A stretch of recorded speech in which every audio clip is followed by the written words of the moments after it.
Everyone. सो आज के इस वीडियो लेक्चर में हम कुछ एमसीक्यू क्वेश्चंस डिस्कस कर रहे हैं programming for problem solving topic से। इसमें मेनली जो है वो प्रोग्रामिंग के कंसेप्ट्स के बारे में डिस्कशन होगा और स्पेसिफिकली जो टर्म्स हैं वो सी लैंग्वेज से रिलेट होंगे।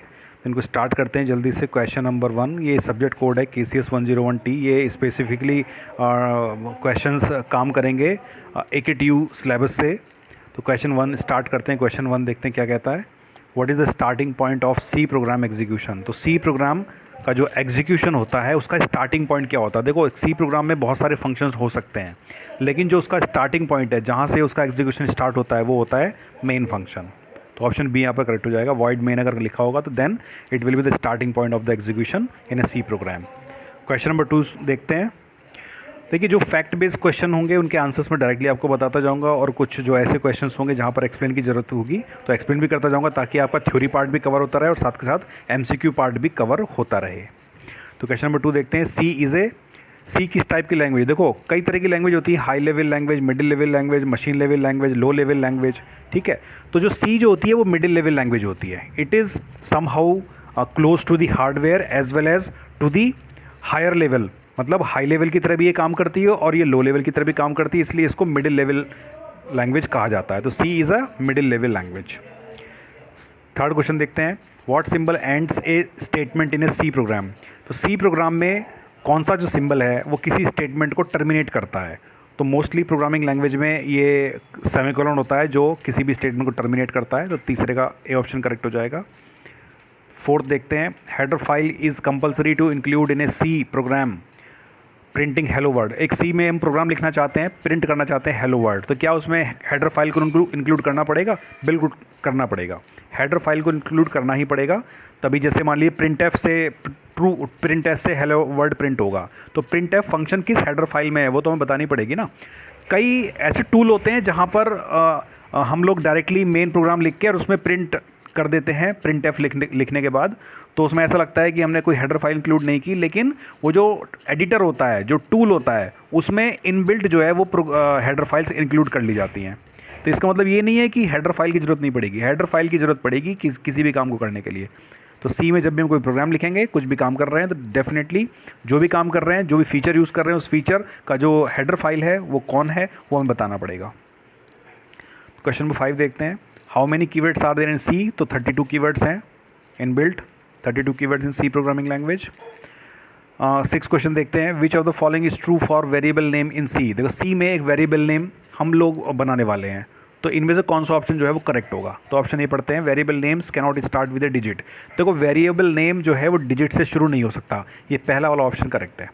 वेरिएबल का जो नाम है अंडरस्कोर से स्टार्ट हो सकता है, कैरेक्टर से स्टार्ट हो सकता है, स्मॉल से कैरेक्टर से, कैपिटल कैरेक्टर से स्टार्ट हो सकता है, लेकिन डिजिट से शुरू नहीं हो सकता। पहला स्टेटमेंट ही हमारा जो है वो सही हो जाएगा। दूसरा ऑप्शन पढ़ते हैं। Variable can be of any length. ये वाला स्टेटमेंट गलत है। वेरिएबल की जो एक लेंथ होती है वो किस टाइप का है वो हमें देना पड़ेगा, उस हिसाब से उसकी लेंथ डिसाइड होती है। They can contain alphanumeric characters as well as special character. तो स्पेशल कैरेक्टर्स में नहीं होते हैं। तीसरा, reserved word can be used as a variable name. तो वेरिएबल नेम जो रिजर्व वर्ड्स होते हैं, जो कीवर्ड्स होते हैं, क्या उनको वेरिएबल नेम की तरह यूज़ कर सकते हैं? नहीं कर सकते हैं ना। ये सब गलत हो जाएंगे। केवल पहला ऑप्शन ठीक होगा कि वेरिएबल नेम जो है वो डिजिट से स्टार्ट नहीं हो सकती। ये वाला ऑप्शन करेक्ट है। 7 देखते हैं। Print f belongs to which library. तो देखो, सी में जो बहुत सारी लाइब्रेरीज होती हैं, हेडर फाइल्स होती हैं, तो जो हमारा प्रिंट एफ फंक्शन है, ठीक है, जो प्रिंट करने के लिए काम आता है, वो कौन सी लाइब्रेरी में होता है? तो ये होता है stdio.h, standard input output dot page, जो हमारी हेडर फाइल होती है, इसके अंदर ये होता है। 8 क्वेश्चन देखते हैं।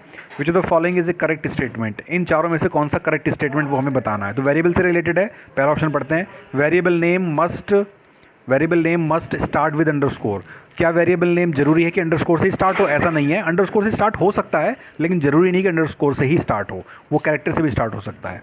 तो पहला वाला ऑप्शन गलत हो जाएगा। दूसरा, variable name must have digit. क्या वेरिएबल नेम के अंदर डिजिट का होना जरूरी है? ऐसा कोई जरूरी नहीं है। हम केवल कैरेक्टर भी ले सकते हैं, डिजिट भी ले सकते हैं, कैरेक्टर भी ले सकते हैं, लेकिन ऐसा जरूरी नहीं कि डिजिट ही हो। तो दूसरा ऑप्शन भी गलत हो जाएगा। तीसरा पढ़ते हैं। Variable name must have white space character. क्या वेरिएबल नेम में वाइट स्पेस कैरेक्टर का होना जरूरी है? ऐसा भी नहीं है। तो चौथा ऑप्शन ही सही बचेगा। Keyboard keyboard can not be A variable name, keyboard जो है एक रिजर्व कीवर्ड है, वो एक वेरिएबल नेम नहीं हो सकता। ऑप्शन डी यहाँ पर करेक्ट हो जाएगा। तो 8 का सही ऑप्शन क्या हो जाएगा? डी हो जाएगा। 9 देखते हैं। Any C program, C program के बारे में बात की जा रही है। पहला option must contain at least one function. On, on का मतलब ये वन है, ठीक है। तो क्या सी के अंदर एक फंक्शन का होना जरूरी है? बिल्कुल ठीक बात है, पहला ऑप्शन करेक्ट है। Need not contain any function, ये भी गलत है, ऐसा जरूरी, ऐसा नहीं है भैया, फंक्शन होना बहुत ज़रूरी है। Needs input data, input data की ज़रूरत है, ऐसा ज़रूरी नहीं है, वो बिना इनपुट डेटा के भी काम कर सकता है। नन ऑफ द अबव, तो ये पहला ऑप्शन करेक्ट हो जाएगा कि एक फंक्शन का होना ज़रूरी है। 10वां क्वेश्चन देखते हैं। What should be written in the program to get new line on the screen. तो देखो नई लाइन हमें प्रिंट करनी है, तो नई लाइन प्रिंट करने के लिए कौन सा सिंटैक्स यूज़ होता है? तो इफ \n यूज़ होता है। प्रिंट एफ के अंदर, प्रिंट एफ क्या होता है? प्रिंटिंग के लिए यूज़ होता है। तो प्रिंट एफ के अंदर डबल कोट के अंदर हम रखेंगे ये बैकस्लैश और उसके बाद n लिखेंगे, n कैरेक्टर लिखेंगे, तो इसका मतलब होता है न्यू लाइन, राइट। आगे बढ़ते हैं। 11 question. What is the output? Put output, sorry गलत लिखा हुआ है ये, ठीक है, स्पेलिंग मिस्टेक हो गई है। What is the output? तो इस प्रोग्राम लिखा हुआ है छोटा सा, इस प्रोग्राम का आउटपुट हमें बताना है। तो देखो प्रोग्राम क्या है, आप ध्यान से देखिए। प्रोग्राम ये कह रहा है कि एक फ्लोट टाइप का वेरिएबल है जिसमें हमने वैल्यू लिया है 654.1239, ये वैल्यू हमने इनिशियलाइज़ कर दिया। ए फ्लोट टाइप के वेरिएबल को हमने इनिशियलाइज़ कर दिया। अब देखो हम प्रिंट करा रहे हैं, तो प्रिंट में हम देखो, प्रिंट में हमने डिफाइन कर दिया 0.3, मतलब कि डेसिमल के बाद 3 प्लेसेस तक इसकी वैल्यू प्रिंट होनी चाहिए। तो बस राउंड ऑफ करके उसको प्रिंट करा दो। तो राउंड ऑफ करके क्या प्रिंट होगा? 654.124। 124 क्या होगा? तो 123 जो ना 124 हो जाएगा। क्यों? क्योंकि 3 के बाद 9 है, और 9 क्या है? 5 से ज़्यादा है, तो इसका वेटेज चला जाएगा 3 को, तो ये 4 हो जाएगा, 124। तो कौन सा देख लीजिए ऑप्शन, ये वाला ऑप्शन ठीक हो जाएगा, 654.124, डी ऑप्शन करेक्ट हो जाएगा, राइट। आगे बढ़ते हैं। Question number 12। Choose a C formatted input output function below. ये बहुत सारे फंक्शंस दिए गए हैं। क्या C formatted input output function है? ये सारे के सारे C formatted input output function है। तो all of the above option हो जाएगा। Print f, scan f, s print f, s scan f, f print f, f scan f, ये सारे के सारे हमारे C formatted input output function है जो कि ऑलरेडी अवेलेबल होते हैं सी के अंदर। 13 क्वेश्चन देखते हैं। Which operator is use to compare two values. Which operator is used, ये इज़ है, सॉरी स्पेलिंग मिस्टेक हो गई है। Which operator is use to compare two values. तो कौन सा ऑपरेटर दो वैल्यूज़ को कंपेयर करने के लिए यूज़ होता है? ये होता है रिलेशनल ऑपरेटर। रिलेशनल जैसे less than, greater than, equal to, less than equal to, not equal to, ये सारे के सारे हमारे रिलेशनल ऑपरेटर्स होते हैं और ये दो वैल्यूज़ को कंपेयर करने के लिए यूज़ होते हैं। लॉजिकल ऑपरेटर जो होते हैं ये अलग होते हैं, जो वैल्यूज़ के ऊपर अलग अलग वैल्यूज़ के ऊपर काम करते हैं। 0 1 निकालने के लिए उनका काम होता है बेसिकली लॉजिकल ऑपरेटर्स का। तो रिलेशनल ऑपरेटर दो वैल्यू को कंपेयर करने के लिए यूज़ होता है। असाइनमेंट ऑपरेटर वैल्यू को असाइन करने के लिए यूज़ होता है। तो यहाँ पर बी ऑप्शन करेक्ट हो जाएगा, ठीक है ना, बी ऑप्शन करेक्ट हो जाएगा। 14 देखते हैं। The operator ampersand is used as. तो देखो एक होता है, एक ऑपरेटर होता है एम्परसेंड और एक होता है डबल एम्परसेंड। तो ये होता है, ये तो होता है लॉजिकल एंड और ये होता है बिट वाइज एंड। तो सिंगल अगर ये कहीं लिखा हुआ है तो इसका मतलब होता है bit wise and. Single ampersand का मतलब होता है बिट वाइज एंड, ठीक है। और देखते हैं 15। विच of the following is a valid relational operator. तो वैलिड रिलेशनल ऑपरेटर, देखो रिलेशनल ऑपरेटर बहुत सारे होते हैं। ये असाइनमेंट ऑपरेटर होता है ठीक है, ये भी एक असाइनमेंट के ऑपरेटर की तरह यूज़ होता है। तो ये वाला ऑपरेटर है, ये होता है रिलेशनल ऑपरेटर जो कि इक्वल वैल्यूज़ को चेक करने के लिए यूज़ होता है। Double equal to is a relational operator, right. 16 question देखते हैं। What will be the value of a variable A. एक छोटा सा प्रोग्राम दे रखा है, इसमें ए की वैल्यू में बतानी है। तो बहुत आसान है, देखो ये फ्लोट ए लिखा हुआ है, मतलब कि ए की वैल्यू फ्लोट में आनी चाहिए। तो 3.5 प्लस 4.5 इनको दोनों को ऐड कर लीजिए, कितना हो जाएगा? 8 हो जाएगा। तो 8 नहीं आएगा, 8.0 आएगा, क्योंकि फ्लोट दे रखा है, क्योंकि ये वैल्यू क्या है? फ्लोट है। तो फ्लोट क्या है? पॉइंट जरूर लगाएगा। तो 8.0 इसकी वैल्यू हो जाएगी। 8.0 कहाँ पर है? पहला ऑप्शन करेक्ट हो जाएगा। 17 देखते हैं। If we want to increment the value of sum by 1, sum की वैल्यू को 1 से इंक्रीमेंट करना, तो कौन सा ऑप्शन करेक्ट हो सकता है? तो देखो sum plus plus post increment, ये भी चल जाएगा। Sum is equal to sum plus 1, इससे भी एक इंक्रीमेंट हो जाएगा। और सम प्लस 1 इक्वल टू 1, इसका मतलब भी यही होता है। तो तीनों ऑप्शन ये करेक्ट हो जाएंगे, मतलब ऑल ऑफ द अबव हो जाएगा। ये सारे तरीके सही हैं सम में एक का इंक्रीमेंट करने के लिए। 18 देखते हैं। What will be the value of variable A. Variable ए की वैल्यू क्या होगी? तो देखो इसमें इंट दे रखा, पहले फ्लोट था अब इंट है, तो ये इंट में लेगा वैल्यू को, ठीक है ना। तो देखो इसको जोड़ेंगे कितना आएगा? 8 आ जाएगा। तो ये 8.5 8.0 नहीं आएगा, अब क्या आएगा? 8 आएगा, 8 ओनली। क्या आएगा? 8 ओनली। तो 8 ओनली का मतलब क्या है? ऑप्शन सी करेक्ट हो जाएगा यहाँ पर। छोटे छोटे फीचर्स हैं सी के, में याद रखने चाहिए। विच of the following is a valid assignment operator, तो वैलिड असाइनमेंट ऑपरेटर इनमें कौन सा है? तो देखो सारे के सारे वैलिड असाइनमेंट ऑपरेटर हैं। ये वैल्यू को प्लस करके असाइन करता है, ये माइनस करके असाइन करता है, ये मल्टीप्लाई करके असाइन करता है, ये सारे के सारे हमारे करेक्ट हो जाएंगे, ऑल ऑफ दी अबव। 20 देखते हैं, what will be the value of variable V, variable B की वैल्यू हमें बतानी है, वेरिएबल बी की हमें वैल्यू बतानी है। तो देखो इंट ए, इंट बी, ठीक है, उसके बाद ए की वैल्यू 1 लिखी है और b इज इक्वल टू, देखो ये प्री इंक्रीमेंट है, तो प्री इंक्रीमेंट क्या करता है, पहले वैल्यू को इंक्रीमेंट कर देता है। तो a की वैल्यू 1 ऑलरेडी है, तो इसमें एक और जुड़ जाएगा, 1 से इंक्रीमेंट कर तो 2 हो जाएगी इसकी वैल्यू। तो ऑप्शन क्या आएगा? 2। तो 2 कहाँ पर है? देखिए बी ऑप्शन करेक्ट है। कौन सा करेक्ट है? ऑप्शन बी, क्योंकि प्री इंक्रीमेंट हो रहा है, तो इसकी वैल्यू 2 हो जाएगी। आगे बढ़ते हैं 21 question, choose the correct statement about left shift operator. तो लेफ्ट शिफ्ट ऑपरेटर है ये, ठीक है, लेफ्ट शिफ्ट ऑपरेटर, इसके लिए करेक्ट स्टेटमेंट चूज़ करना है इन चारों में से। तो देखो ये left shift operator shifts individual bits on the left side, पहला ऑप्शन करेक्ट है, जो लेफ्ट साइड इसको शिफ्ट कर देता है। दूसरा, when shifting left side overflow bits are ignored, जब लेफ्ट साइड में जाता तो ओवरफ्लो बिट्स को इग्नोर कर दिया, तो ये भी ठीक है। और zeros are filled on the right side, तो लेफ्ट शिफ्ट ऑपरेटर में जो जीरो आती है वो राइट साइड से फिल करनी शुरू होते हैं। तीनों ऑप्शन करेक्ट हो जाएंगे, ऑल ऑफ दी अबव, इसका आंसर ठीक हो जाएगा। 22 देखते हैं, choose the correct statement about right. अब देखो राइट की बात आ गई, तो राइट क्या, लेफ्ट से जस्ट अपोजिट होगा। तो देखो right shift operator shifts individual bits on to the right side, बिल्कुल ठीक बात है, राइट वो लेफ्ट साइड वाला लेफ्ट साइड में कर रहा था, राइट साइड वाला कहाँ पर करेगा? राइट साइड में करेगा।